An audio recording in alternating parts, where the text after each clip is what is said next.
I got the awkward thing first in. Ha ha ha ha. Well, this is David slash Asher, and joining me tonight is Michael and Mackenzie. Ah. Hi. And I'm pretty sure Michael will punch me upside my face because we're going to be doing Chrono Trigger. Wee. Why would I punch you upside the face? Well, in some aspects, because... Okay, so I have literally one complaint about Chrono Trigger. One. That's the only one. Is that it's inspired by the artwork of Akira Toriyama, who I consider to be not a great artist. That's it. The game is amazing. The storyline is amazing. The gameplay is fun. It's intuitive. For its time, it was a very, very good game. I just have that one qualm. Yep. Yeah. Like, I legitimately put it on the same level of, as far as gameplay, as far as story, I put it on the same level as Final Fantasy VI. Okay. It's that good. Yeah. It's just the fact And you that... would marry Final Fantasy VI. Yes, he would. Yes, that is my signature game. Yeah. You heard it here first, folks. His sexuality is Final Fantasy. It's true. It's true. My sexuality is K-pop. Everybody knows what mine is. Yes. Yes, everyone knows what yours is. You're giant fucking mecha. Right? Oh, mecha, sorry. Male mechas, but yeah, mecha. Oh, Well, I thought mecha mine don't was have interesting, genders. though. Not in Yours do. my fanfiction they do. Oh! Yep. And that trumps your fanfiction, apparently. My ship is better than your ship. My ship, Ooh. your ship has sight. Missy. Except actually, like. Also, hello, Daichi. That's positive, but the expression means like that's over.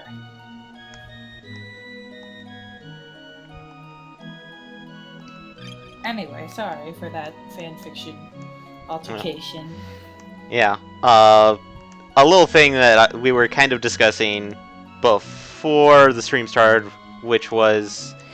I had mentioned this to Mackenzie because Mackenzie's going to be trying to publish something electronically, versus me, where I prefer to do it traditional methods and been running into some things that make me really, really want to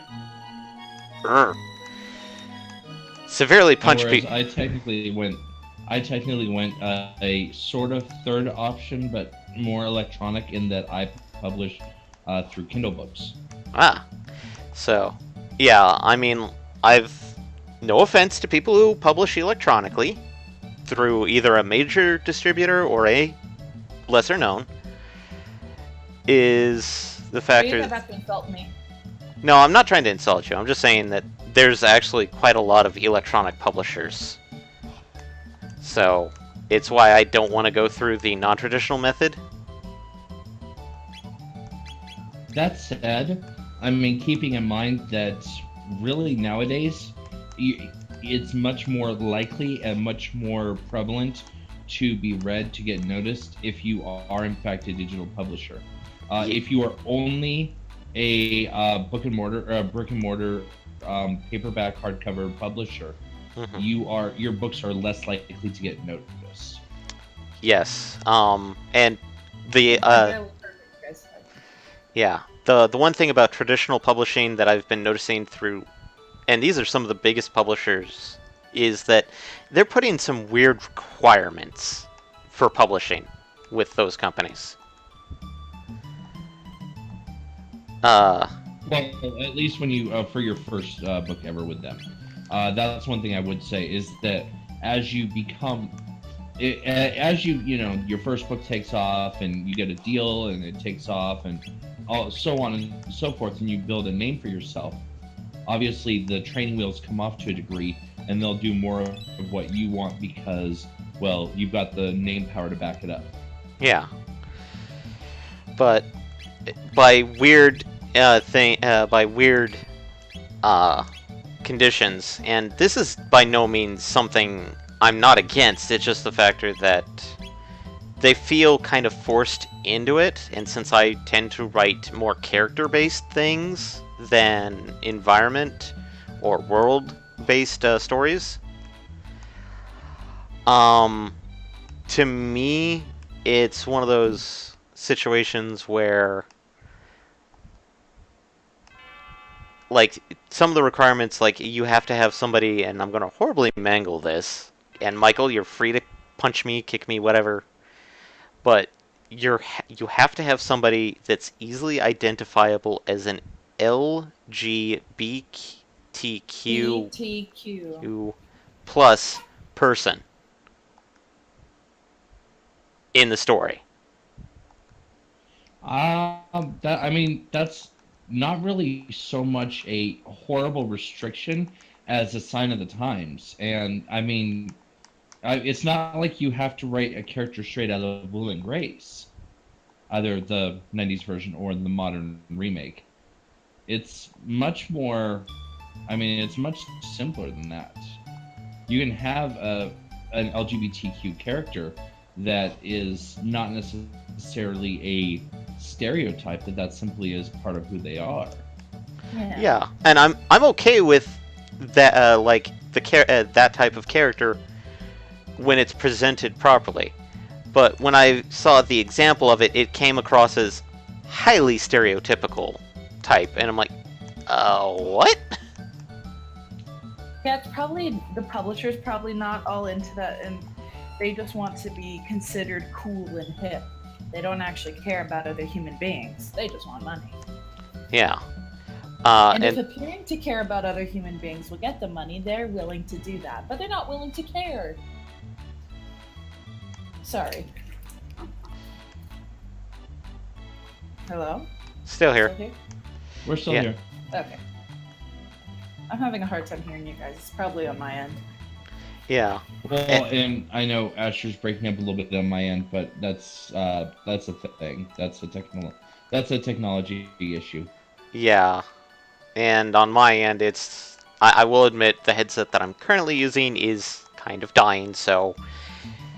If I... some good news is that I've got an interview for a new job! So, one Yay! hopes that I will get the said new job, and from some of the things that I've kind of researched into it, if all goes well, things will finally, hopefully, improve my life a bit. I mean, the pay is kind of basic for where I live. But still, it's still an opportunity. It's still an opportunity. And we're fighting Gato. Yep. I didn't sing it this time because it's like, yeah, singing that is kind of... It's nice and all. And it's weird because, didn't Ted Woosley work on this one as well? I believe so. So, in this case, Ted Woosley did a good job at making things work with his thing. Because the Japanese name of Gato, which most people who've played this game should know, is Gonzalez. Which is why it's been changed to Gato, for some odd reason.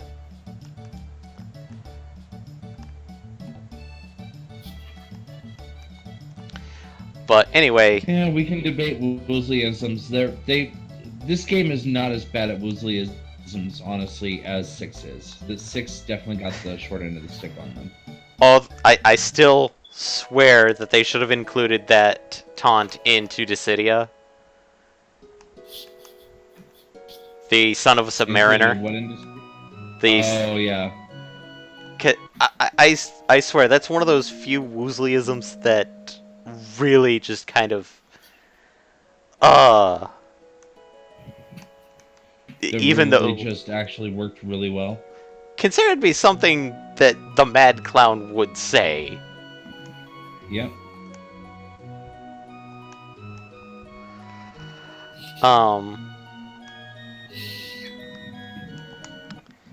Also, yes, Daichi, we can debate about the mecha and gender thing later.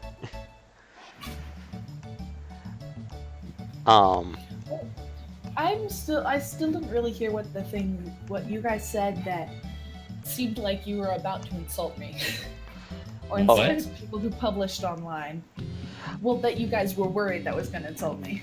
Well, from my experience of looking at some of the works that have come from online publishing, I hate to say it, but most of the works that I've seen tend to be power fulfillment fantasies. Because basically my whole book is disempowerment. Because Well, it's nightmares. It's not that I'm saying that, like, you can't find like gems through the Chatterell. Okay, you're seriously breaking. I can't hear word you're saying. Yeah.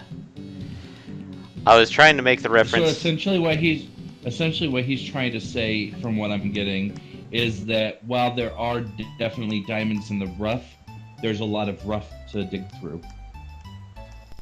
Yes. And as for my part, I mean, obviously there is kind of that stigma, which I do not share. There is a kind of stigma that people are like, well, I mean, if it was really that good, you would just publish with a regular publisher. And I disagree with that, because going the traditional route gets you only so far, and is not necessarily the end all be all. And especially because I feel like with digital age, we're all reading online anyway, so Exactly. go for that first. Exactly. That's why I went with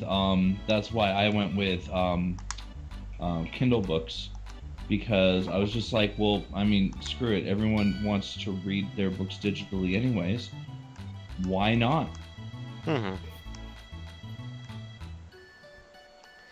And It almost seems like a good place, because, I mean, you can earn, like, because you have to, like, after some of the free chapters, you have to start unlocking things, but you can watch ads to unlock them, and, like, when people are hooked, they will, like, pay for stuff, and I don't know. Hopefully Yeah, it there's works that out. too. yeah, Hopefully it works out. hopefully it works out. It just, as from my point of view, I tend to not like some of the stories that I've found on the free side of Kindle, because they tend to be, oh, this amazing woman that somehow uses sex to get power, and it's like, this is obviously written by a guy who's never had really good relationships with people in general. Yeah.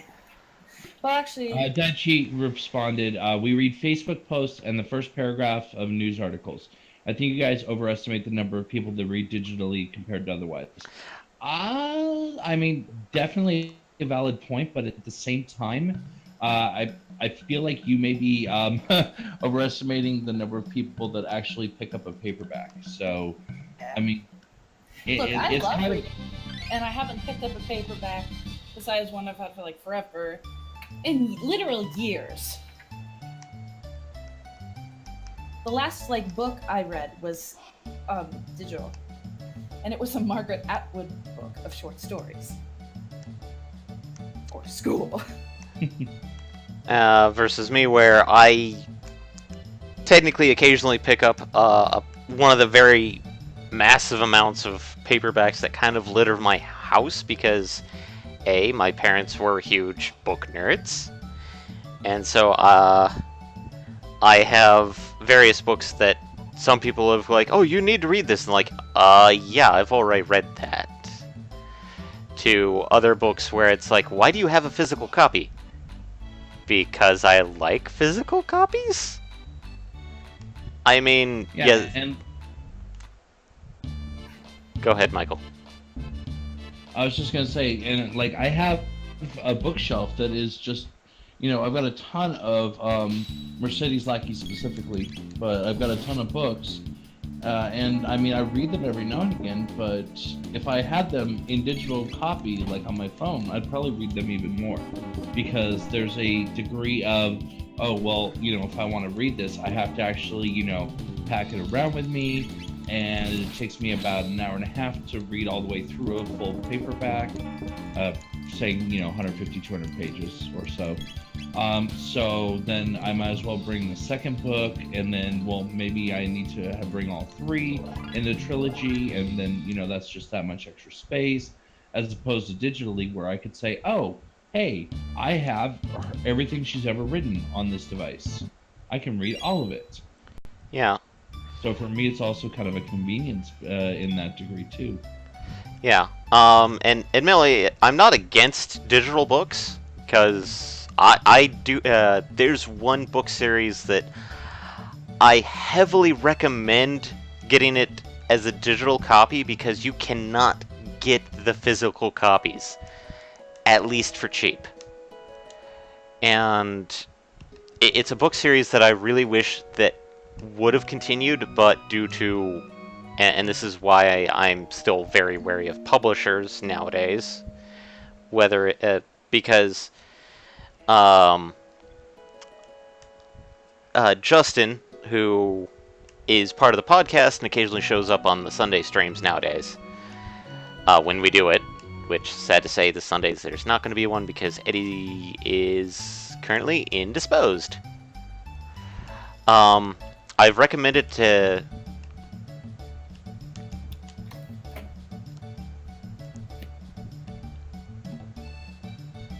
Hello? Still here. I think we lost you altogether. Oh, there you are. Okay. Sorry, my brain just farted, and it was like, dump everything. Hold on for a second.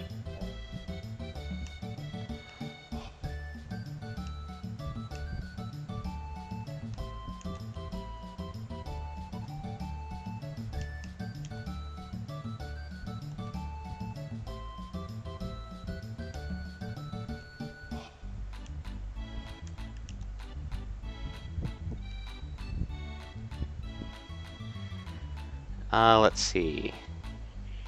Okay, Daichi does raise a fair point. Having everything on you isn't always the most helpful. Choice paralysis becomes a big problem for many people. And in fairness, I do have to agree on that.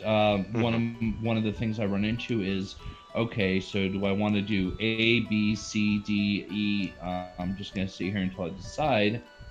Or I'll just randomly grab something and start doing it, and then just be like, meh, I guess I'm doing this. So I definitely get where you're coming from on that one. Yeah. That said, I run into the same level of choice paralysis when I look at my bookshelf and I go, okay, of these, 50-odd books, which one do I want to read today? Oh, actually, let's play video games instead while I think about that. Yeah. I mean, for nowadays, I probably would recommend, if you're a very voracious type of reader, which is kind of what I am, digital is a lot better, because for some of us, we don't have a lot of space for the physical copies, as much as I'd love to. But at the same time, some of the books, some series of the books, I'm willing to actually, after reading them, maybe the first book digitally, go out and get the physical copy for the rest. But other times it's kind of a really mixed bag, because most major publishers will, in this case, if a book sells really well, put it as a physical copy versus digital only. Considering that, yeah, most publishers, if you're a new person, they tend to go like, let's see how you do digitally first, and then move you over.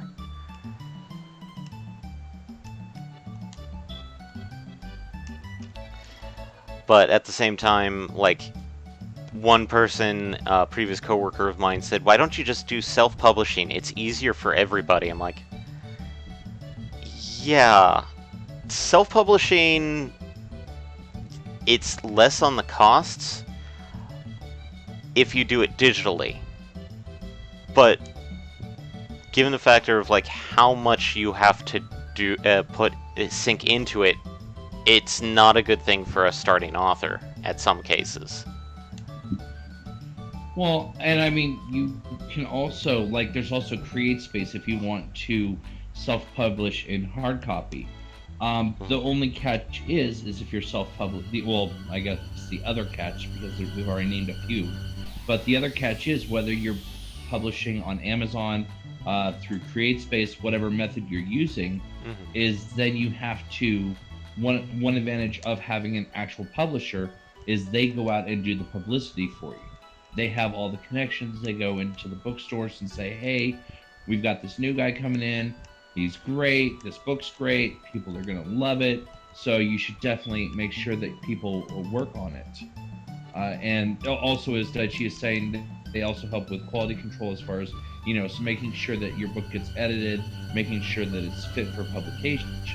Whereas with Create Space, with digital self-publication, you are kind of winging it on your own. You can either contact someone who does editing and pay for them, which I've priced it once, could be like $1,000. At least when I priced it was. And well, it's also a rather large novel. But anyways, or commercially, you can hope for the best. And if you hope for the best, you won't get the best. Yeah, and this is why I'm kind of apprehensive about doing self-publishing most of the time, is the factor that I am by no means anywhere close to good in quality control, because as a couple people have taken a look at it, my writing style is very hectic, because I will transition from one point of view to another with very little indication of it. And so for some people that have looked into it, they said like it's better off going traditional route so that they can see and help with the writing style. But at the same time, this is on certain aspects. When, let's say, a shift in perspective happens, let's say a much more forceful editor will go like, why do you need to change the perspective? And they haven't continued on as to why I changed the perspective. But then again, it's really up to what type of editor you get, because sometimes you get editors that don't change your story at all. They basically just proofread the story and give rough... God, brain's not working with me today. I want to say rough hints on how to make things clear for the reader to understand what's going on. So essentially, instead of going in and directly changing it and saying, hey, this is what you should have done, they'll give you feedback and say, this is what we would recommend based on what's going on here. Yes. Your suggestions. And for some people, that's a much better editor for them. But from some of the things I've seen, most of the time you'll get an editor that they wanted to be a writer, but they just got so dejected, so that they'll accept a book, put it to that guy, and then that guy will change the story to kind of reflect their writing style, and make changes, and maybe give it back to the writer so they can look it over and go like, wait a minute, this is not what I wrote.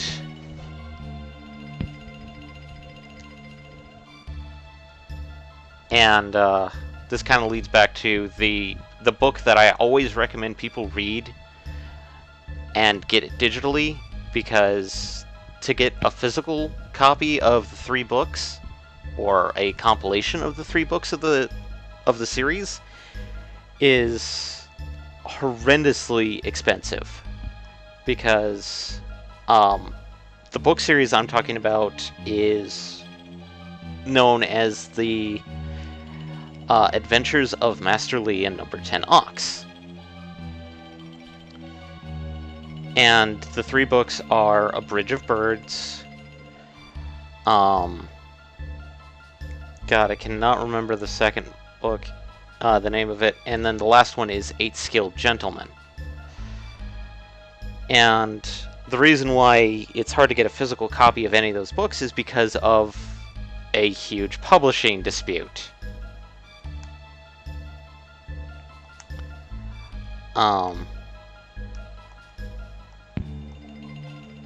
So it's one of those things of things are with the publishing company basically screwed over the writer, to put it simply, and not in a good way. Screwing over is never good, but in like the most horrible fashion, to the point of where the writer never got any proceeds for the book, which I believe was the second one. And his editor and wife were having it's a little bit what fed into the horrible publishing bullshit that the guy got saddled with, was that apparently his wife was sleeping with his editor, and she divorced him and then married the editor, and once he found out about all this, he's like, I'm not going to publish another book until I get full rights back. Which the publisher was, nope.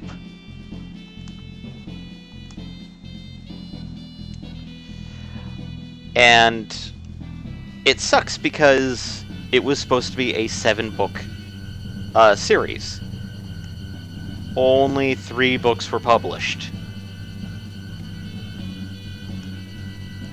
And it's one of the very few series that I heavily recommend, because even though you never, it's like there's hints in the books of some of the later or even the final book in the series in it. And it's an amazing world that the author created, but because of publishing or executive meddling in this case, royally ruined the book, like the book series. And I hate to say it, but that's one, I'd say that's probably a very extreme example of when you have a bad editor / publisher of the traditional methods.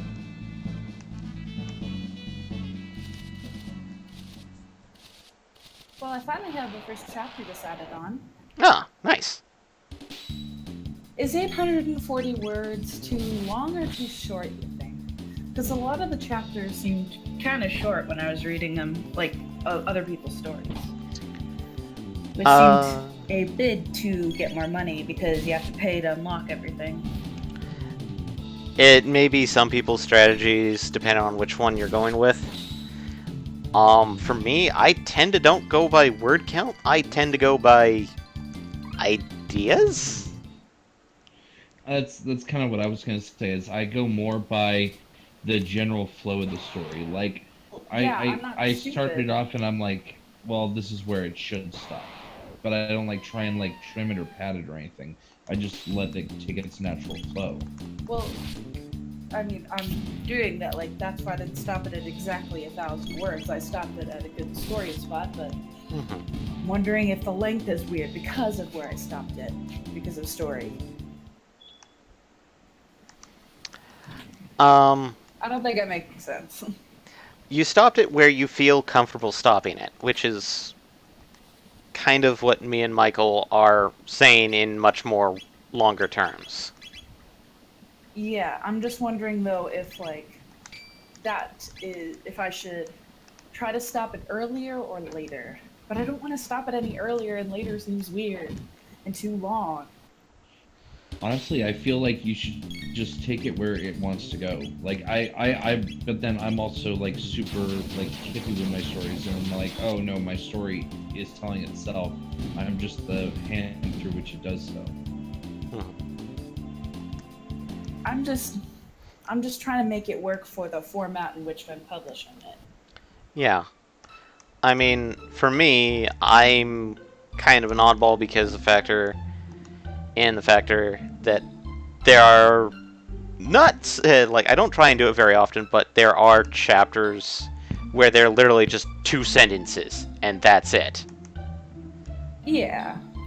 And for digital publishing, digital publishing, that would piss off a right amount of people if they're doing especially if they're paying by chapter. Yes. Yeah, if they're paying by chapter, absolutely not. But I also You do have the option to make chapters free, and I don't know if you have to do it from like this point on. Maybe you could make the weird chapters free. Have it be like, okay, so since you bought chapter 7, which is a normal sized chapter, then chapter 8, which is literally 1 line long, is automatically included. Yeah. Well, I don't know if it'll be like, I don't think it really works that way. Specific chapters are just like on their own. So, I mean, it would not make sense to people just looking at it all, but you know what, whatever. I'm just gonna bite the bullet and publish this chapter already. I don't know if I should. They have a thing where you can add in background music, and I don't know if I want to do that or not, or if it might be annoying. I don't even know if this chapter is really interesting. It basically is the character having a panic attack at their new situation.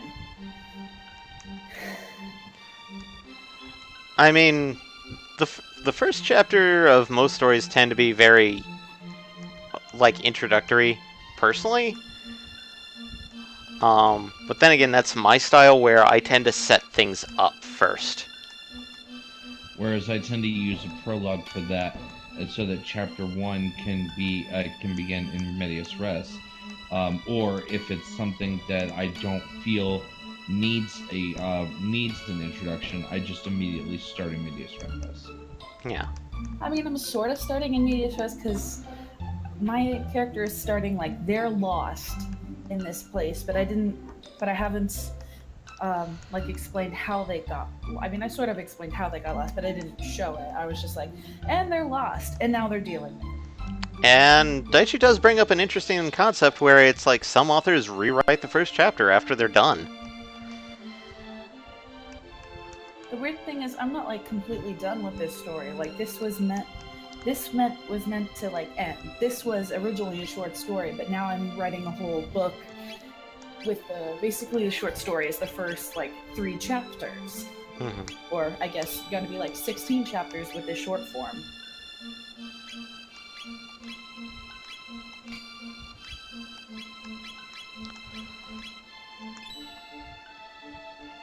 I think he may be referring to rewriting the entire first chapter after they're done writing it.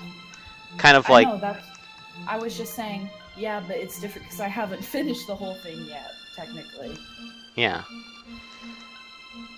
I mean, like... Michael, are your... this kind of plays into, not media res, but, more of the factor, like, are you the type of person... brain fart again. Jesus Christ, it's like my brain has brain diarrhea. Really bad during that. You just cut out really bad during that entire sentence. All I heard was brain diarrhea. That's probably bad. Yeah, my brain just it's been taking lots of junk out of it. So I'm like hearing nothing.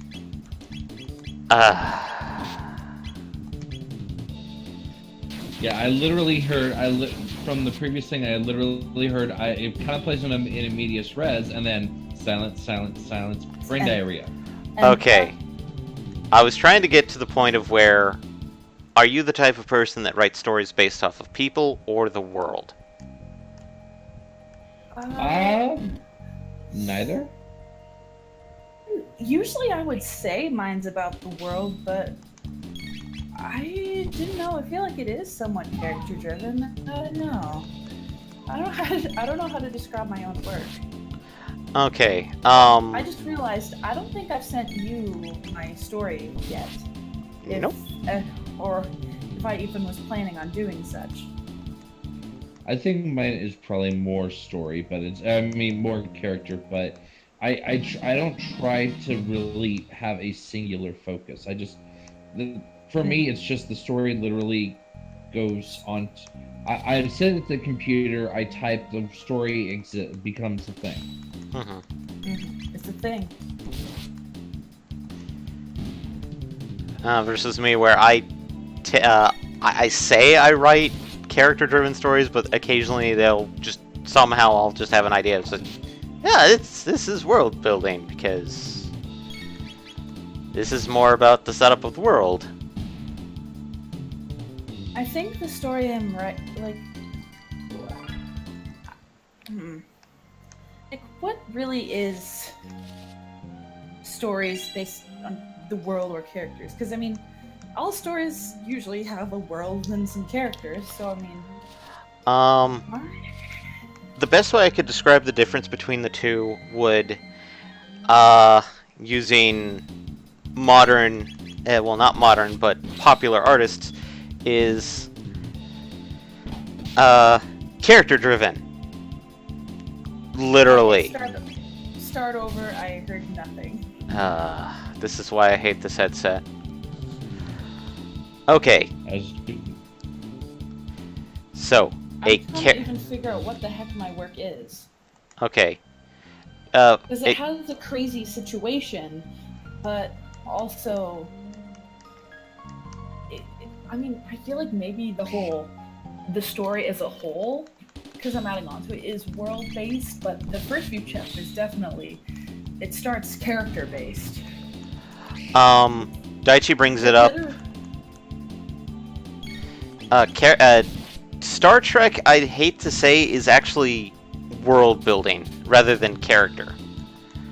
Whereas Star Wars is character.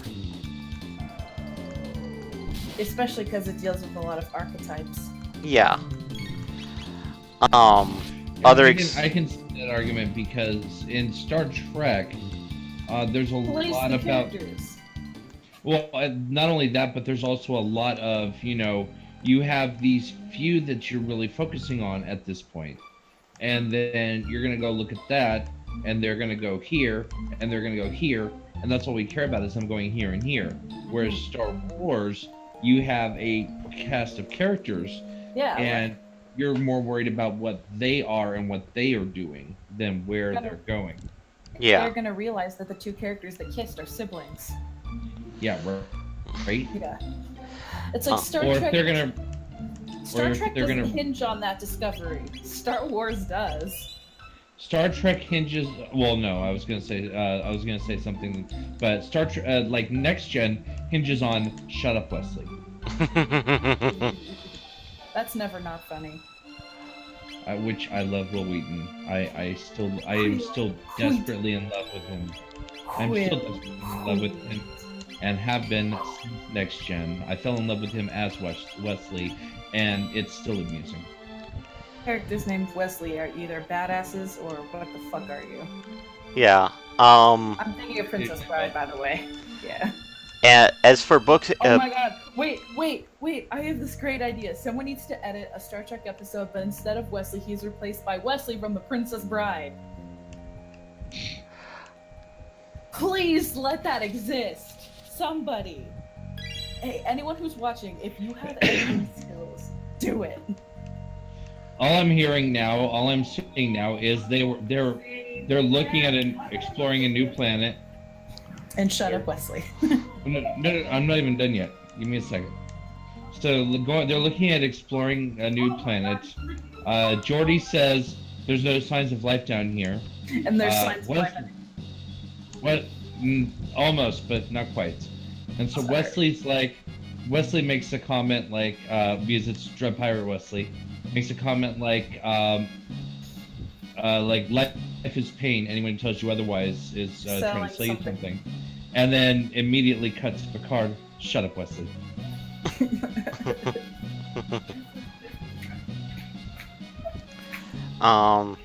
But I was thinking of trying to list book examples of each one, and I'd say, and this is bringing two popular book series into this, A Song of Fire and Ice is character-based storytelling, because you are invested more in the political intrigue, in the huge amount of characters. Whereas I feel the early books of Harry Potter were more world-based than character-based.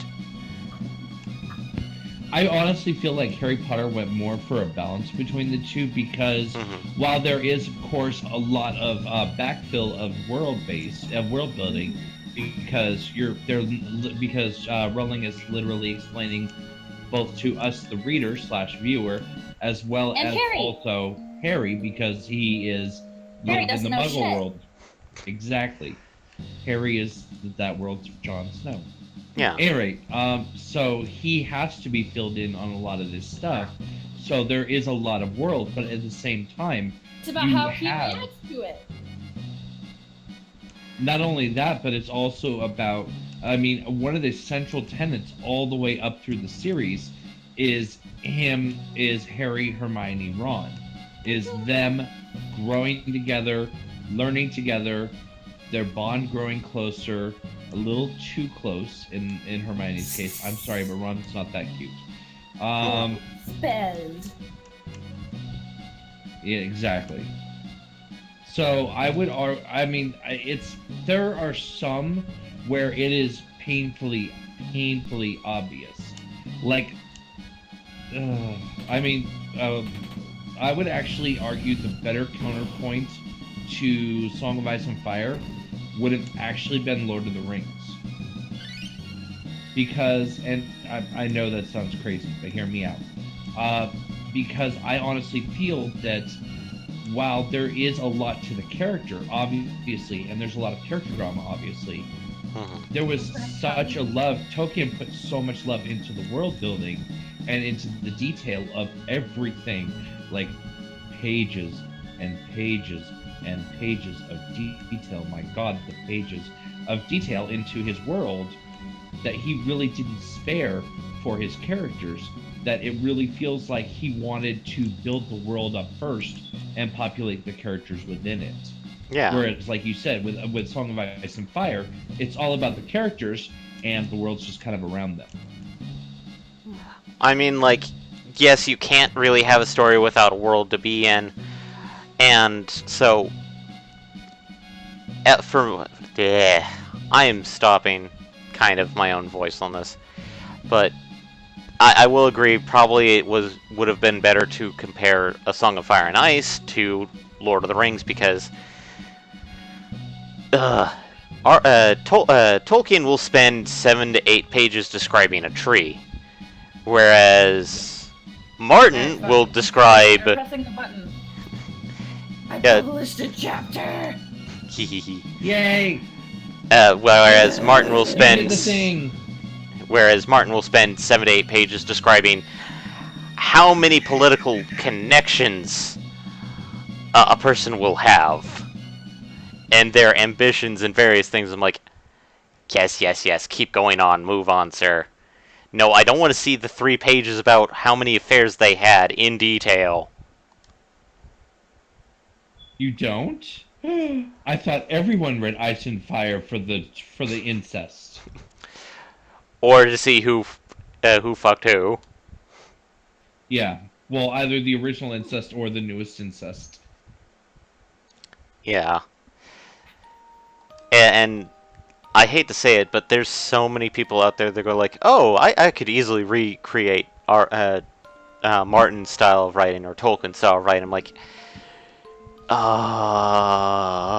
no. Yeah, no. No. Honestly, I mean, I may not consider Martin to be 100% the greatest author who ever lived. He's definitely an amazing author. My point. Let me get to my point before I summon the angry fanboys with torches and pitchforks. My point is that he has a very, very, very, very, very detailed worldview of exactly who every single one of his people are and exactly where they fit in and tie into each other. And there's between that, I mean, yes, his main trope is no one is safe. Mhm. That is something anyone can copy. But can anyone copy no one is safe and yet have people agonize every single death? Or, nearly every single death. There may or may not be a few where we do a little happy dance. Joffrey. Alright, so I added it and everything. I have no subscribers. Wow. Yeah. I mean, I just posted, so yeah, of course, not yet, but... You're like, I have 100 subscribers already. I'm like, what is this mystical website that gives you 100 subscribers in 10 seconds? Well, you also need 100 subscribers before you can start, getting paid. Monetizing. Yes. And you need 250 Yeah. before they'll let you accept tips. And Wow. I'm not sure about the tips, but I just want the general, I don't know how many chapters. Well, I should probably try to do. I was trying to think about one a week, but considering that I have the short story part written, I think I can at least try once a day until I run out of pre-written content, and then go to once a week. Ooh. No, Yeah. no. I recommend you strongly against that. Why? If you start one pace, and if you start one pace and then you suddenly switch to a different pace because you run out of material, if you People are gonna be angry? Yes. Okay. Yeah, that makes sense. I mean, Yeah, I'm no. try to do one once a day. I mean, it's not that long of chapters. Well, And- here's the other catch. As someone who's written episodically, I would make a recommendation. Obviously, take it with whatever size grain of salt you need. But I was writing episodically with the promise to my readers of, okay, I'm gonna update once a week, sooner if it's available. And then I was like, okay, well, yeah, I published. Okay, I published this chapter. 5 days later, I published this chapter. 5 days later, I published this chapter. A week later, okay, it's time for the next chapter. Hey, you said you've been doing every 5 days. Or I would try and hold to a faster pace. And then all of a sudden, out of nowhere, I'm like, oh, brain drain, and I'm just like, I need an extra couple days. And then of course I've got people who are like, oh, well, I don't even want to read your book anymore. I don't even want to read your story anymore. This is with a free non-subscription thing. So Sheesh, capittles.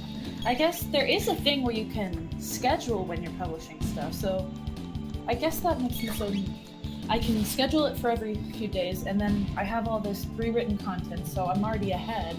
So I'll just start writing afterwards of where I was, and then I should be good, I suppose. yeah, that would make a lot more sense. Like, you could have it where you load in, say you got 6 chapters, and then, just as you get them written, load them in. Just make sure that you're writing them at least one every 5 days until you're done with that book. Yeah. How soon should I post up? Maybe once every 2 days, 3 days? Honestly, how fast do you realistically, worst case scenario realistically, feel you can probably once or twice a week. It depends, because I just got my groove back for this finally. I've been kind of drained and feeling dead and depressed, and I need to go see a counselor. So I don't know. Now that's the This also has to do with my nightmares, so that's the other not thing too helpful. Yeah. I don't know. This is either going to be cathartic or triggering. I'm not sure which. Now, the other thing I kind of wanted to point out is keep in mind that when I say realistically worst case scenario, there are going to be times of the year, especially as it goes on, where you're going to need to have a pre-built buffer, and a relatively significant one. Yes. Because, for example, with finals coming up. Yeah. Then again, I don't have any written finals. They're all projects that we're already starting to work on. Oh. Yeah. Well, that's the other thing is brain drain, though. I mean, not even just written, just brain drain altogether. And emotionally. Yeah. Yeah. Yeah, and also, thank you, Michael, for that introduction. That was actually pretty amazing. Oh yeah, the Facebook stuff. Thank you very much for that. Yes, it was fun. Also, Asher, I'm pretty sure I commented on your thing asking for an intro. Yeah, my brain is kind of. I I didn't even see the fact that you guys reposted it. I haven't been on Facebook much this afternoon. But actually, maybe I should do that. Maybe I should do that like on Instagram or something. I have gotten a lot of new subscribers there just by posting plants that I find while I'm walking Paisley. Yeah. Apparently, I find lots of photogenic shit. Also, I don't know if I told you, but I saw a hawk right outside my door. Nice. There looking at me like, what the fuck is up with you, bitch?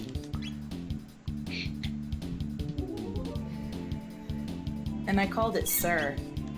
He called it. Because that's what I do when things get awkward. I call things sir. Fair. So let's add some shit.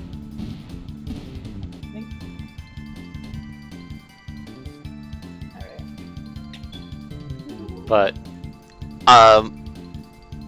actually, Michael, have you actually read any of my stuff? I don't believe so.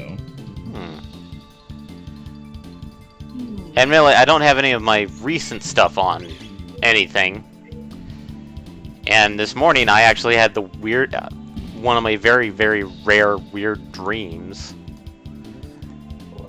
And I was able to write something down, and I have some semblance still stuck in my memory. But then again, I'm also one of those weird people that I can lucid dream.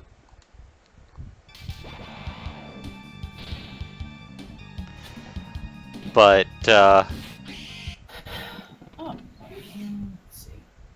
considering that the one thing that... So I'm looking at Facebook right now, and the post you shared, the one with the, advice for if you're writing and you find yourself stuck in a scene. Mm-hmm. So I'm looking at this list and I'm going, yep, except that not for myself. Take one guess what author I'm going, yep for. I'm sad to say, but my brain is going. It's gone. George R.R. Martin. Oh God. So let me read down the list, and let's see if we can think of at least one example of each. Let's see. Some advice for when you're writing and find yourself stuck in the middle of a scene. Kill someone. I'm sure I've never heard the Rains. Dang it! Now I forgot the name of the song. Never mind. I'm sure I've never seen a Red Wedding before. Yeah. Ask the question, what could go wrong, and then write exactly how it goes wrong. Nuclear war. I'd actually want to say that would be, God. Write a sex scene. Well, I've definitely never seen a sex scene in Game of Thrones. Definitely not, ever. Not even the gay sex scenes that, Sorry, what? Well, my character, I really don't think a sex scene will fit in my book anywhere. I do intend on two characters falling in love, but they're a little bit too busy saving people to have sex. Fair. Busy. I've actually written a couple of sex scenes in some of my earlier works. The difficult thing is that a lot of people try and go the cheesy Harlequin route of, oh, his throbbing member. I'm like, no. No, thank you. I don't need to know about his dick. And I'm pretty sure I'm a straight woman, but I still don't want to know about his penis. Ah, yes. No way do I have a shirt that says, "Tell me about your penis." Now I want that shirt. But like George R.R. Martin, let's see, kill someone, yes, many times. I thought what you could go just said wrong? Jar Write it Jar that way. Martin. Yes. Wait, hold on. I'm pretty sure you just said Jar Jar Martin, and now I can't get that image out of my brain. You all gonna die. Game of Thrones written by Jar Jar. Misa think Khaleesi can't have baby. Misaka Jaja. Wait, dang it. Misaka Jaja Martin. Misa think winter is coming soon. Okay, whoever's I think Hey, Dothraki, Misa think I used the guy's a bombard. whoever's like smoke alarm is beeping every 2 seconds. Why? It is not every 2 seconds. It's not mine. All right, every 2.1 seconds.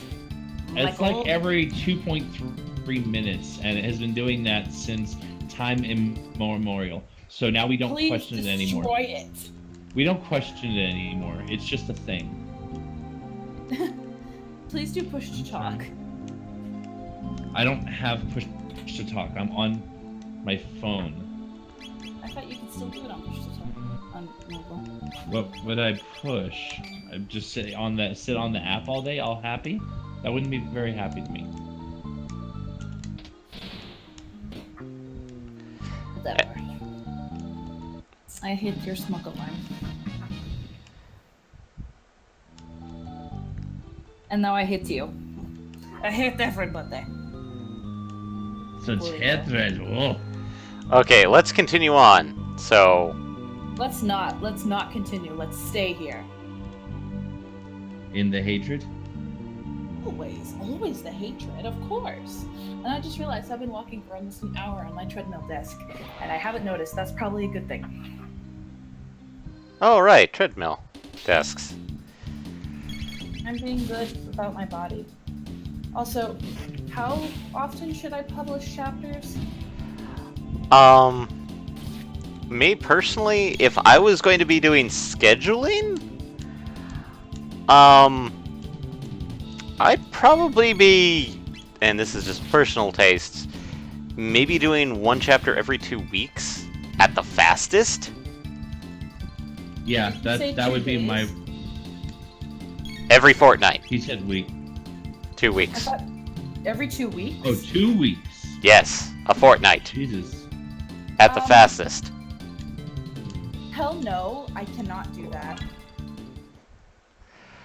But then again, I'm also one of those people that I will spend like more time editing the chapter than writing it. Or at times spend like days trying to figure out what to do next, and nothing comes of it. Which is why I haven't done your introduction yet.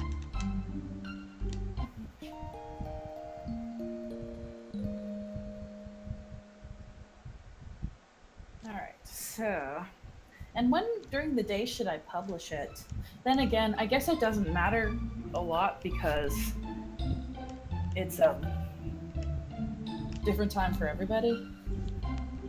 Some people, like, if you have like some like expect new chapter at 8 a.m. Eastern Standard Time, a lot of people will put it to you. But if you just say updated every Monday, they'll just check occasionally on they will check on Tuesday. Well, here's the thing though, the scheduling thing requires you say what time it will be published on. And Yeah. I'm planning on just scheduling all these chapters tonight. All the ones I've written.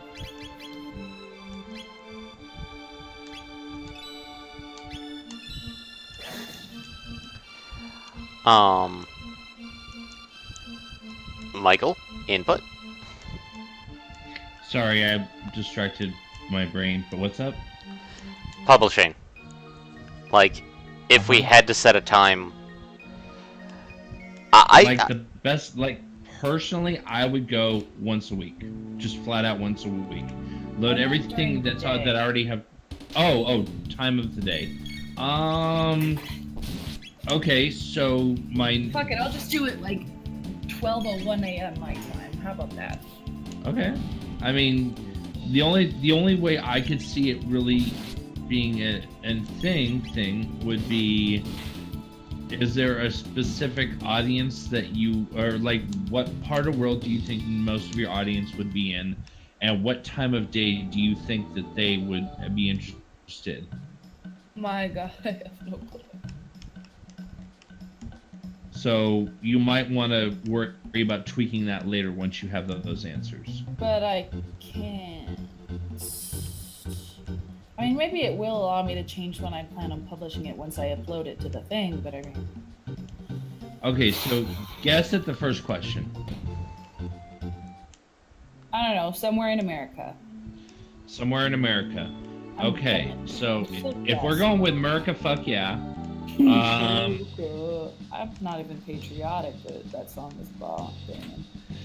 So if we're going with America, fuck yeah. Let me think. So, okay, you said that you're, let's see, given the topic Horror. and general premise, Science fiction. so something that is probably not going to be best read before bed. Best read. So I guess it works if I just set them to publish AM. That's right at, or just 12 AM. Fuck it. Right? I think that works. Well, and at that point, you could even claim it's a theme because you're publishing during the witching hour. Yeah. There you go. You figured it out. You've got your time of day. I guess, yeah. 12 AM. And for bonus points, you should actually, well, it might be a little late for that. I was going to say set it to auto-publish every Friday at 12 a.m. because that way you could also turn around and say, oh, it's Friday the 13th, ooh.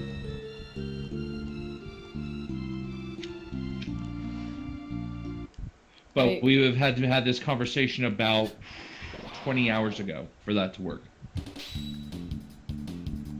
21 hours ago. It's the 20th. So, 7 No. days ago. I'm very confused. I'm saying that way in the case of future Friday the 13th, you could say, oh, it's Friday the 13th for this next chapter. Oh. I don't know when the next Friday the 13th is. I'm just gonna, maybe if it means publishing a chapter early, I'll do it. Yeah. At that point, it's thematic, so it's not the worst thing. I mean, Well, I mean, quite if you honestly, publish I'm one not- chapter now, and you publish going forward at midnight on going into Friday, then it would automatically say, well, the next chapter is 140 hours away. I have no clue what you're talking about now. I'm very I'm just confusing things now. Yes, you are. Thank you for that. That's what I do best, apparently. You're adorable. We all appreciate. I'm really we all not. love and appreciate. We love and appreciate you.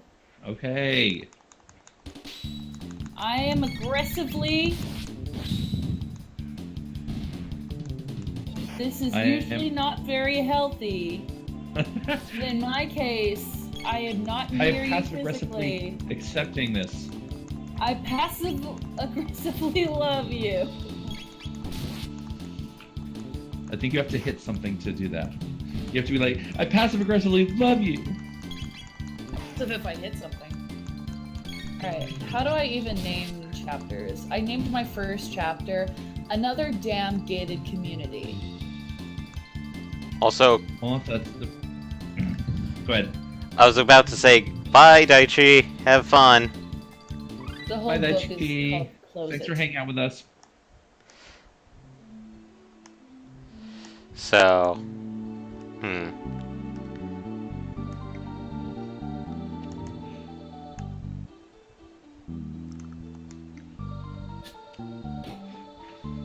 You know the things that bother me that's gonna bother me for the rest of my life? what?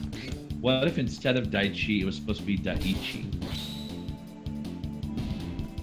I'll have to ask him, because he's an actual real-life friend. Oh, okay. Yes. You have those? Other Very, than very and few. Betty and Mackenzie? And Will? And I guess you you. got a few. Oh, are you saying have friends? I said me. Oh. What? I was questioning whether or not he had friends that weren't giant mecha.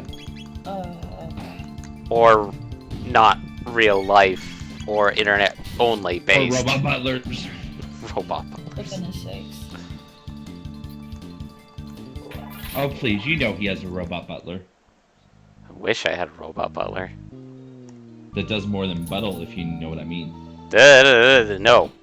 No. We're not talking about emphasis that. on butt. I'm guessing you've been watching Neo Yokio. Oh god, unfortunately I saw the first couple episodes. It's weird. I hate to say it, but like after the second episode, it dropped off real fast. So I was over at my friend's house. Uh-huh. And he was like, "Have you seen the worst anime ever?" And I said, "Eva?" And he said, "No, worse." I said, "There's no such thing." And then he put on the first couple episodes of Neo Yokio. Still not worse than Eva. I would Like, put... Obviously, it was trying to parody itself so hard. It had to have been. Mhm. But the voice cast, my god, the voice cast on that damn thing. Immense. Massive. Highly popular. Yeah. Yes. I hate to say it, but like Neo Yokio was... I would put it as... They got big names just to have big names on it.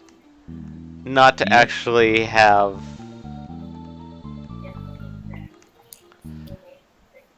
people. And the weird thing was that Netflix said that they were going to try and have like 30 new anime next year. Whether it's stuff that they got from Japan or stuff that they're publishing them, like literally they decide to get the studios to help with. And you want to know why I'm a little kind of ugh by Neo Yokio? Why? Guess which major animation studio did it? And this is not like a American one. This is a Japanese animation studio that did the animation.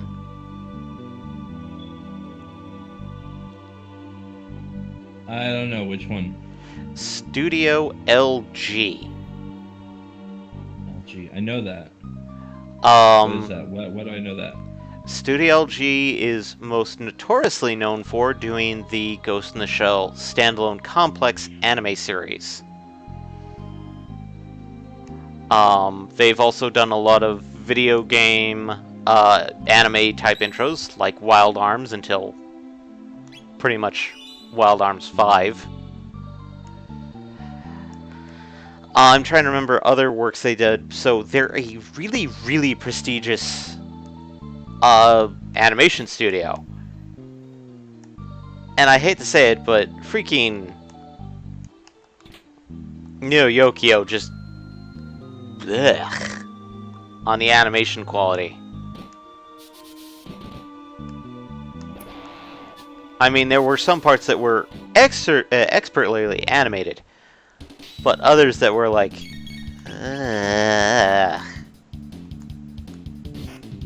Honestly, the weirdest thing for me, though, the weirdest thing for Neo Yokio above everything else, the weirdest thing for me was Kaz's voice. Oh!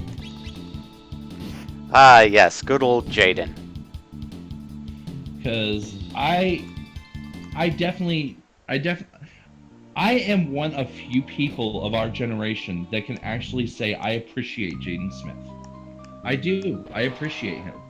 He is not a conventional actor or conventional person even, but he is amazing, and I do appreciate him. Mackenzie, your thoughts on this? On who? Jaden Smith? Jaden Smith. I haven't seen a lot of stuff that he's in. Good. I think I've only seen, like, a good chunk of the, like... What was the science fiction one with his dad? After Earth. After Earth, yeah. I've seen a good chunk of it, and I thought he did okay in that. But I feel, honestly, Jaden is not necessarily cut out for acting, but more cut out for actually being a philosophy professor. Yeah, why doesn't he do philosophy? He does Twitter philosophy, and what he writes. He wears skirts, Exactly. doesn't he? I think that's awesome. Fuck yeah. He does. He pretty much wears whatever he wants to wear because it's what he wants to wear. Very loud, I'm sorry. But yes. Where would you want Jaden Smith? Where would you want? Yeah. And he is very avant-garde with what he wears. I love avant-garde-ish. I don't know. It just sounds like a fun word. And... I'm not saying that Neo. I feel that Neo Yokio was hyped up for kind of a lot of things, but itself was how should I put this? Kind of, it really didn't have much substance to it itself. It played out. I mean, like I said, it played out like a parody. Mm-hmm. It played out like that they were deliberately satirizing anime. Yeah. Beautiful. Admittedly, I'm not necessarily opposed to that fact. I'm just, it was weird, and it wasn't. It like, on the one hand, it felt like they knew what they were doing, and they were deliberately making a parody. And in that respect, it was pretty damn decent. But then sometimes it like stepped away from itself, and it's like it felt almost more like, you know, like they were trying to be serious, but at the same time it was still just like this very parody. Mm-hmm. And then to have Jaden in the center of that, and I'm just like, what are you guys actually doing here? Wait, Jaden was in what? Neo Yokio. The anime Neo Yokio. Okay. I have no idea what that is, but okay. It's a Netflix original anime. Yeah. Beautiful. Beautiful. Beautiful. Okay. Admittedly, like, I watched something that I'd say works a little bit better anime-wise, but I hate the art style for it. And it's an Aussie production, of all things. And it's on Netflix, called Prisoner Zero. I have not heard of that, no. It may be because of the fact that, since I recently watched, I want to say, God, what is it? It's, trying to remember the series. I watched it. I watched something on Netflix, but this popped up because of. I think it's because I watched Cyborg 009 on Netflix, which is why this thing popped up.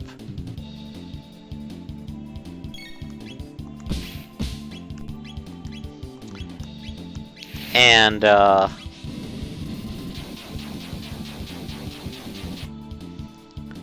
it's one of those things where it's like, it's a decent science fiction story.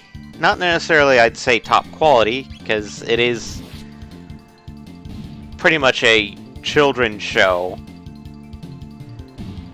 But at the same time, it's like, there's some pretty dark aspects to the show that they don't really hype up. Considering that one of the things that they had was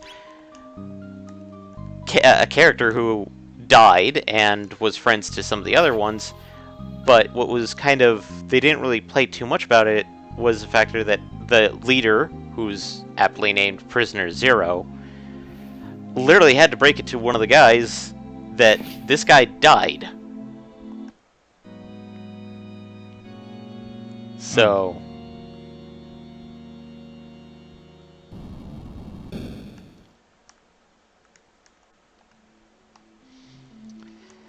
and the other aspect is that they literally had a some aspects of the storytelling is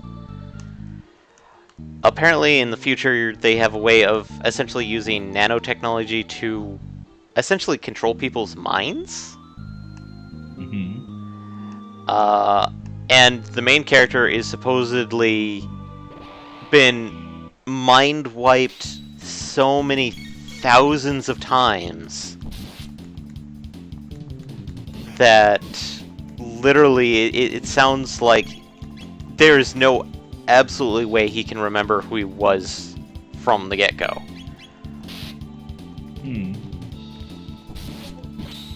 I mean, technically, the first episode starts in media res, actually. In the fact that, they've just supposedly just stolen a ship, which the evil empire is literally called the Imperium. So throughout the entire episode, I was going like, the Imperium of Man? Warhammer? What? Where's the chain swords?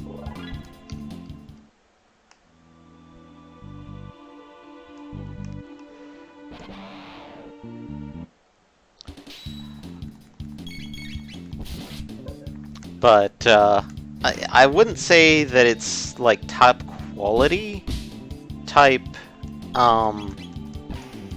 animation, because you remember the how to draw manga books that were done by American authors? No, but at the same time, I already knew I would never be able to draw manga, so I would have never read them. Well, I was one of those children that's like, parents got it to share amongst siblings, because my sister was the type of person to draw stuff, and she just kind of handed it off to me, and the art style is still very, I'd want to say, heavily influenced by Marvel or DC, because it's very angular in the way everything is drawn, versus grabbing one of the how to draw manga books from, translated from Japan, which I have a couple of those as well.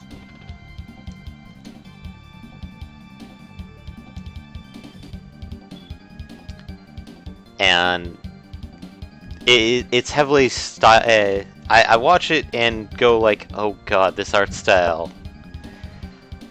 I mean, I could sit there and listen to it, because the guy that they got for the main villain is got one of those voices that's like, oh god, that just seeps evil.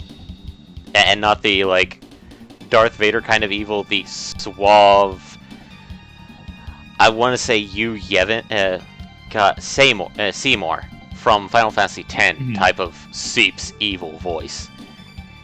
You know he's evil, but you just feel so embraced by that voice.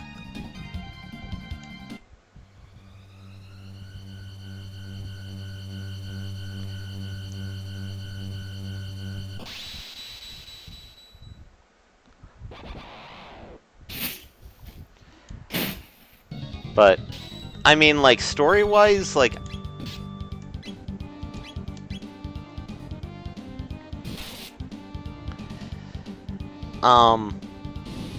some I want to say some things do story different, because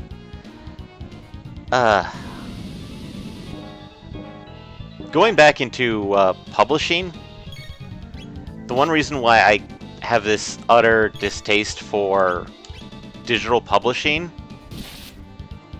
is the factor that most of the ones that I've encountered tend to be like, oh god, the heroes are literally just sex fiends.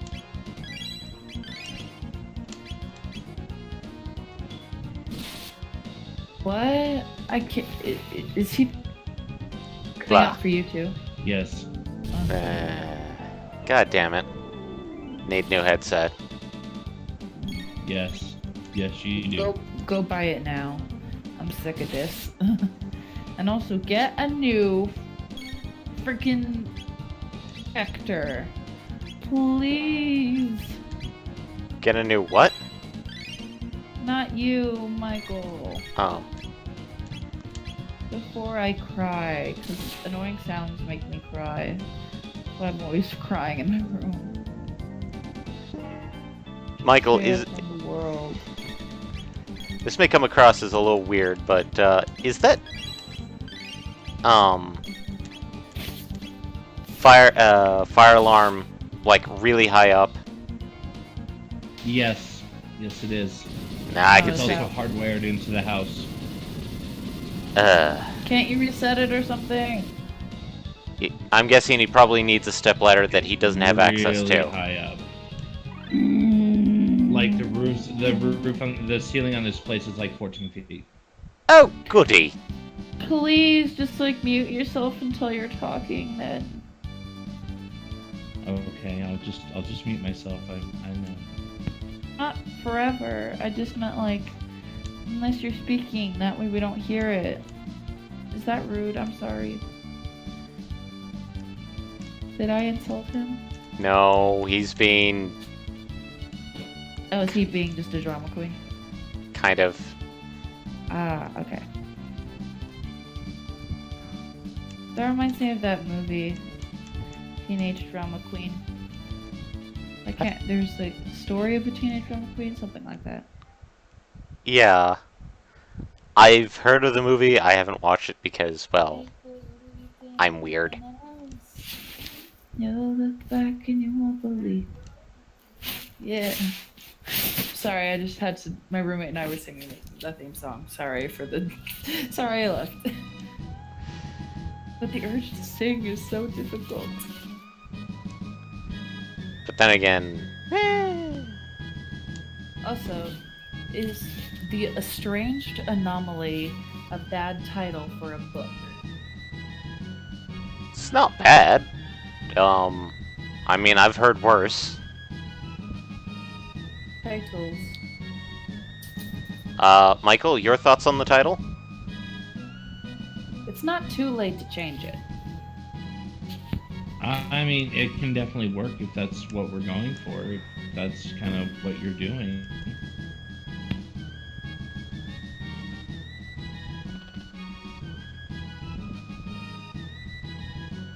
What do you mean? Well, I mean, if that's actually like, does that hold meaning for your story to use that title? Yeah. Then it's not a bad title. Does it feel like it is evocative of the purpose of this story? Somewhat, yeah. Then it's. I mean, there should be no issue with it then, right?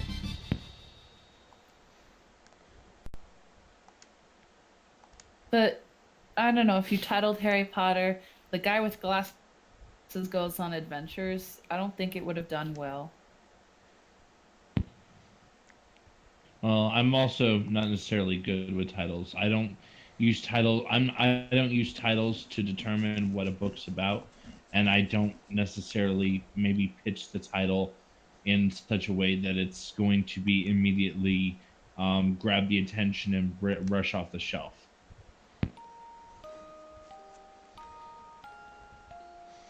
As for me, I tend to either do puns or essentially give the title kind of like a double meaning. Not necessarily an innuendo, but kind of like hinting at various other aspects. But then again, some books I feel like naming the titles, like the chapters, one thing, but other times I just Chapter 1, Chapter 2, Chapter 3. Or my headset could cut out like a f***ing motherfucker.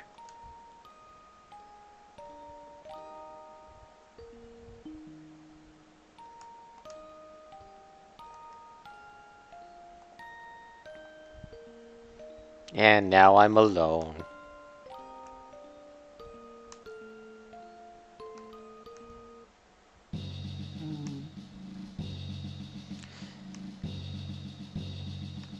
It's kind of hard to decide things because, like, I know some book series, like with George R.R. Martin, it's his books kind of indicate major turning points. I mean, literally, A Song of Fire and Ice, which is a book title, which is why I've always referred to the TV series as, oh, the TV version of Song of Fire and Ice, and not Game of Thrones. Because, to me, Game of Thrones was only one aspect about it. The major point of the book was the differences between things going north and the things that happen in the south. With the whole wall dispute thing being a major aspect of what's going on. Which, fun side note, and for those of you at home who may not be fully caught up, you may want to not listen to me for about the next 30 seconds. Huge spoilers! You have been warned. I haven't seen any of Game of Thrones really besides clips. Do you And again- feel like would a spoiler be potentially bad for you? Would you be upset? Like, Okay, so there have been allusions that I've been reading online that essentially Jon Snow is the song. Oh, goody. That's the first time I've heard of that.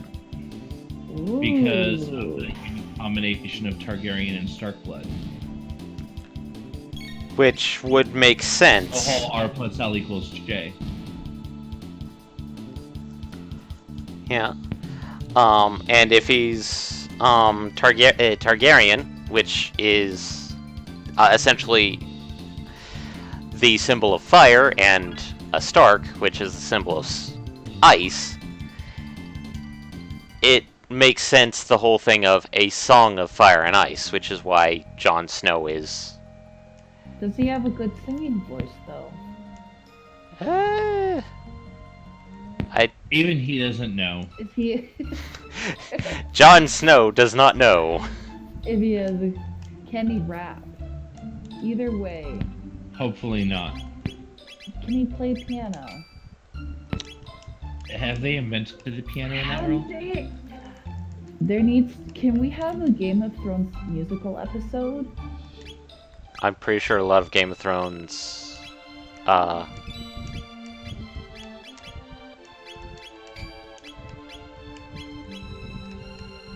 Okay, apparently I'm Jon Snow now because I know nothing of what you just said. I was about to... Anything. I didn't say anything. I kind of stopped myself because I was trying to think of what to say next.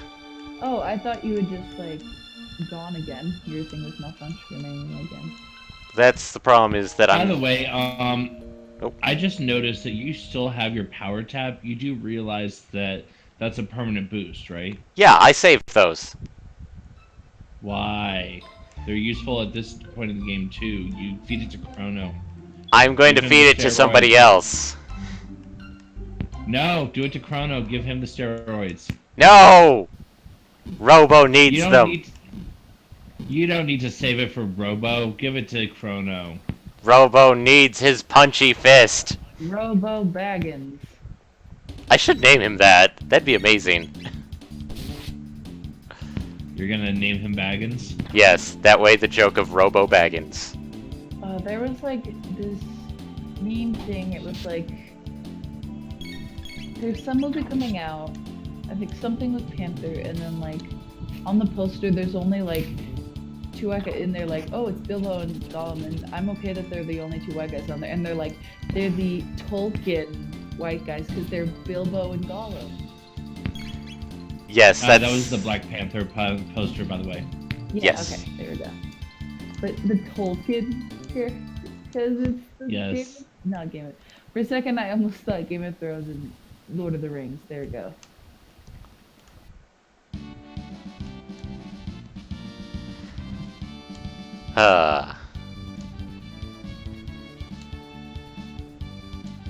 Also, how about them porgs?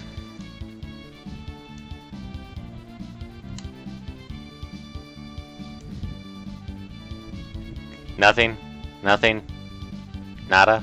No porgy goodness? Bueller.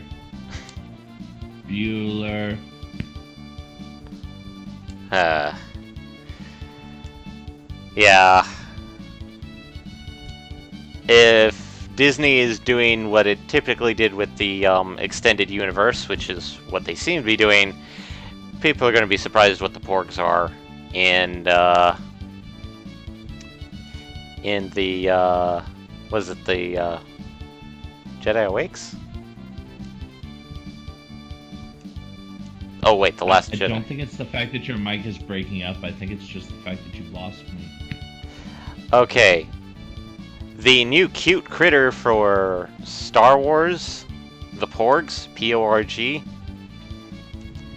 Everyone's going like, oh, what role will these cute little critters play?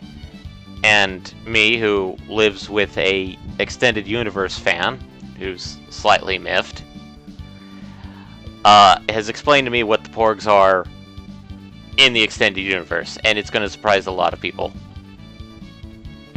So are they more like Jar Jars or more like Tribbles? They're more like Wookiee popcorn? So Tribbles. Yes. You know what the trouble with Tribbles is. Mackenzie definitely knows because she... Yeah. And you know, after I explain it to you, you'll understand it. So it'll be no tribble at all. I'm glad we can cut through these trials and tribulations. Tribulation. Thank you. I'm not a proper Trekkie, so I've forgotten that title. I feel we're clinging on to this. Wow. I don't think I know where to go. I'm sorry, did someone say that we should do Captain James T. Kirk impressions? I believe it is questionable at the very least. Do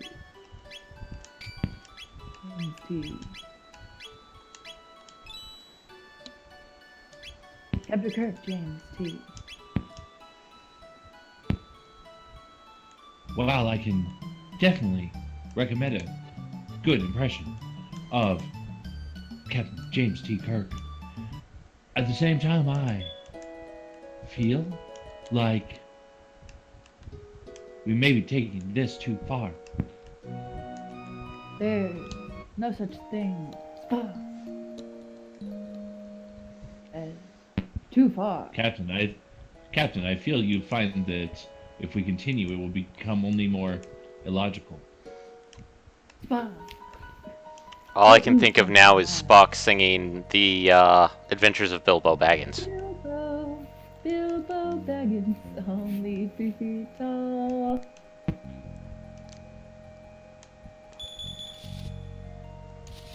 There was a little hunter in my Bilbo. Bilbo Baggins, bravest little hobbit of them all. Dang it, now this is gonna be my head, and I blame you two. Technically, I've had nothing to do with that because I don't even know it's... Apparently... I blame both of you for everything. Yeah, I'm These used to gentlemen that, are but crazy. still.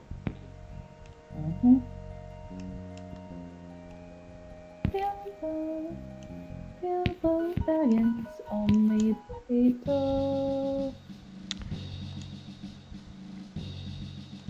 Very inappropriate to sing around short people.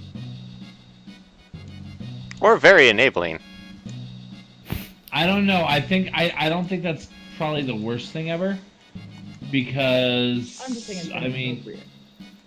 yeah, I mean potentially, but not the worst thing ever, because I think it would be far more inappropriate to go up to short people and be, we represent the lollipop kill, the lollipop kill.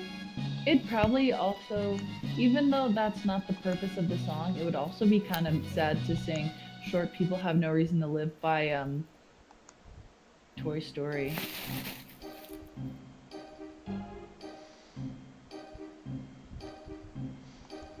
Hello? I don't think that's the artist that sung that. I don't think it was Randy Newman either. Hold on. Look, I'll get you the link.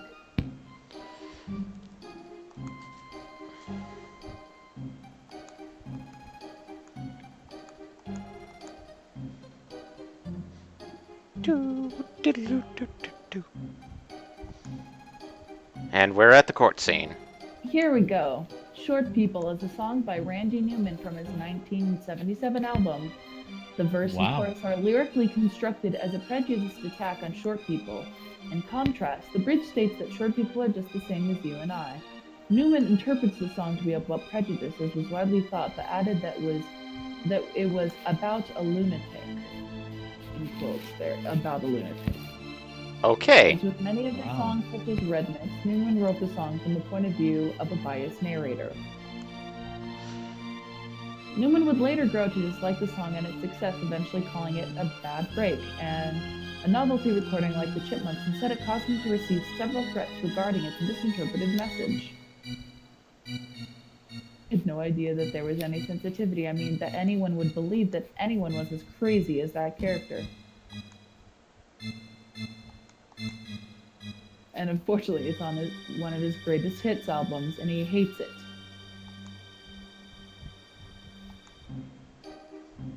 So I am not wrong. This is a real thing. Wikipedia says so. I'm not disputing it. I mean, like, there are some really weird songs out there. I It mean- was meant as a joke. Like, the whole point of it is that he really thinks no one is that stupid to think that. But of course, there are people who are stupid enough to think stuff like that and be like, stupidly prejudiced, of course. Now, one of the ones that I could probably think of that, people interpreting Weird Al songs as truth instead of parody. Oh jeez, now they're dragging Weird Al into this. Yeah, I hate to say it, but I somehow got dragged into a weird conversation where some people were like, Weird Al shouldn't do parodies because it's a really bad thing against the original artist. I'm like, huh? What? Wow. Which is really weird because A, once upon a time, and presumably still so, being parodied by Weird Al was a rite of passage for artists, and B, he's actually contacts the artist and gets their permission before releasing the songs, which actually led to a bit of a kerfluffle, a short-term kerfluffle between him and Lady Gaga until it was found out that it was actually her manager who refused it, and she had no problem with it. Yeah, and technically the whole reason why he contacts the artist personally is because what started this whole mess was the song Gangster's Paradise, which got parodied into Amish Paradise, was his record company got in contact with, I forget who does Gangster's Paradise, and the record Coolio. company said, Coolio? Yeah, Coolio. Okay. Essentially, the two record companies gave the go-ahead, but Coolio himself did not. Coolio had heard the song later on and was like, I didn't approve this. And... Yeah, I think he said the song was like too serious to be parodied. Like, it was just a heavy topic and shit. Yeah. He did... Coolio went back... admittedly, initially said it... Like, that's not what he was... He came out stating that he didn't want that song to be parodied, and initially came out very strong, saying he didn't want any of his songs to be parodied, but after maybe 2 or 3 years, he said he didn't hate Weird Al, he just didn't want his songs to be parodied. And because of some of the crazy hullabaloo that caused, Weird Al personally calls the artist directly, instead of going through publishing companies because of that. Well, and that's kind of the catch, is that that's kind of also the backfire on Born This Way versus / Perform This Way, was that also he I think either he or his office reached out and talked to Gaga's, didn't actually get a hold of Gaga, but talked to her assistant, who was like, no, I don't approve this. But later when he actually spoke to Gaga, she said, no, I have no problem with this. It was never brought to me, and I have no problem.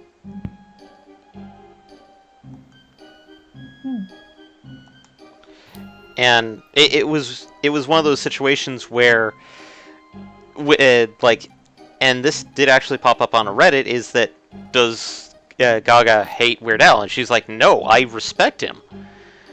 And it's a lot of artists respect Weird Al for what he does.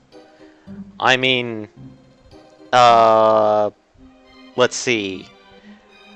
What was one of the major punk bands that really was said that they had made it because they got parodied by Weird Al? I want to say it was Red Hot Chili Peppers.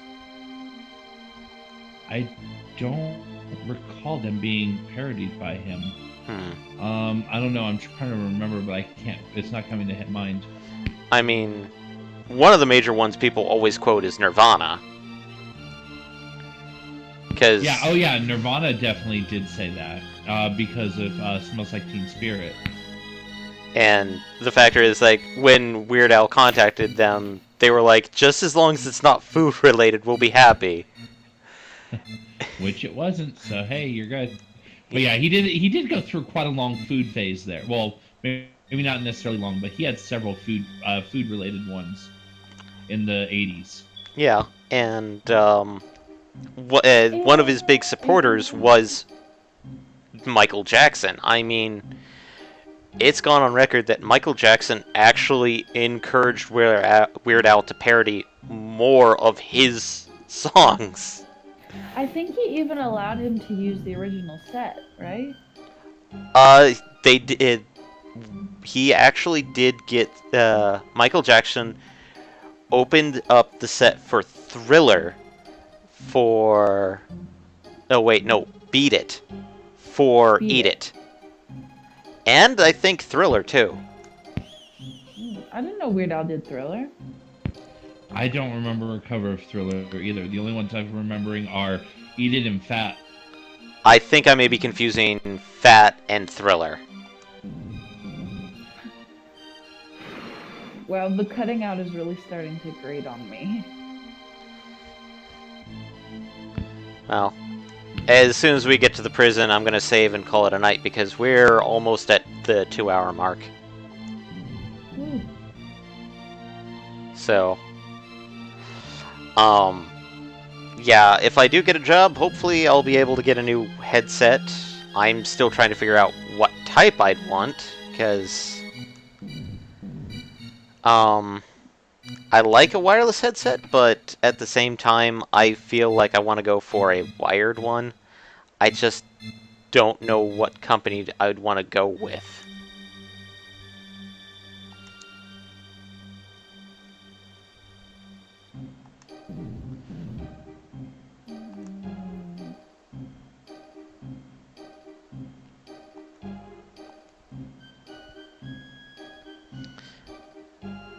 And it's weird because we haven't talked about the game at all, but whatevs.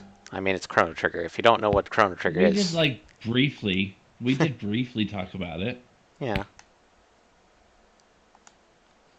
For like a microsecond, that's good enough, right? I mean, if you have not played Chrono Trigger in this day and age where you can have access to the mobile version, PlayStation Network, if you can somehow find a DS copy of it, God forbid if you have an SNES copy, or an original PlayStation... or if you just got the SNES Classic. Oh, right! I forgot! You can now get it. It's on the SNES Classic. Wow! Thanks, Yes, Michael. It is.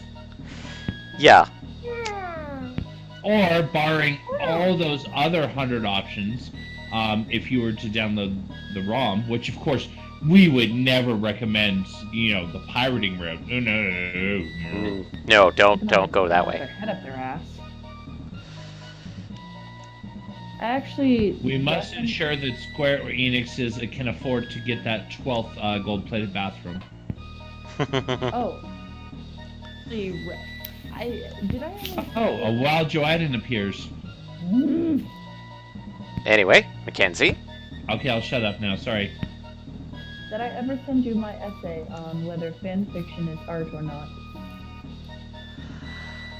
And I referenced Nintendo is I don't know, something negative about it. Being like, these guys are fuckers.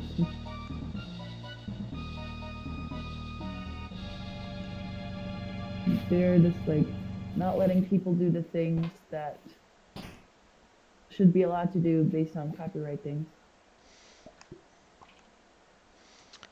Yeah. It's weird because depending on the creator, uh, and this is based off of literary works. Also, hello, Joe. Uh, some do not like fan fiction at all. They are like, no, that is garbage, and like that's not a good way to encourage people. And others are perfectly fine with it. Did you reference the Sentai? I don't recall the artist. I know one person that's very receptive for fan fiction would be, weirdly enough, J.K. Rowling, because she's very receptive. Also, Yes, bitch. so sorry, Joe, because we're ending the stream because of various technical things. So maybe next time. Not to mention the fact that we've officially more or less reached the 2-hour mark. Yeah.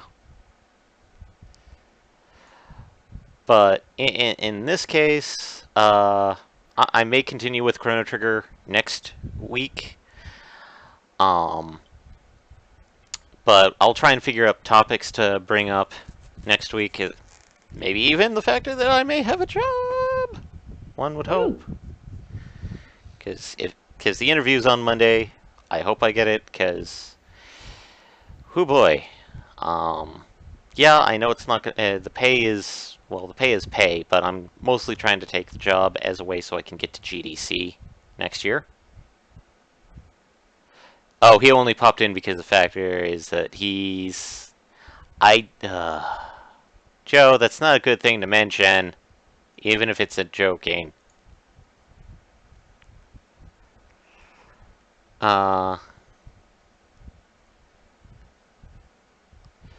But in this case, there's not going to be a stream this Sunday. But next Sunday, definitely me, Justin, and Eddie are going to try and do something next Sunday. Not the one upcoming, but the one after. And hopefully we'll have news on whether I have a new job next Friday. If I do, woohoo!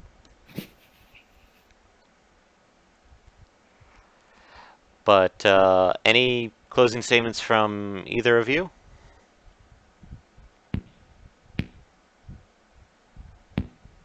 Mackenzie, would you like to go? What? Closing statements? Oh, the friend zone doesn't exist. The friend zone is bullshit. Exactly. Yeah. Your Honor, in my closing statements, I would like just to state that friendship is actually a lie. I found a good post saying that like the friend zone and unrequited love is different because unrequited love is I love you, you don't love me, and the friend zone is I love you, you don't love me, therefore you have wronged me and it's your problem. Yeah. Well, I would actually even take it one step further and say the friend zone is I lust you, you don't like me, and how dare you be something that you neither needed or asked me to do. Mm-hmm. Because that's essentially what it is. But regardless, we're getting off topic, and the topic is please be sure to check us out on Facebook, YouTube, Twitter, Instagram, RedTube, all the usual places where we'll post anything upcoming. Yes, and this one has an Instagram.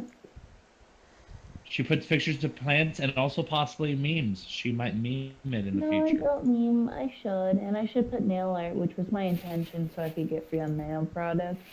But I take pictures of plants instead. Which means that you get free botanical products? No, I don't. I would love that though. I need some plants. Actually, the maintenance people remembered me because last year I grew a lot of peas outside my door. All right.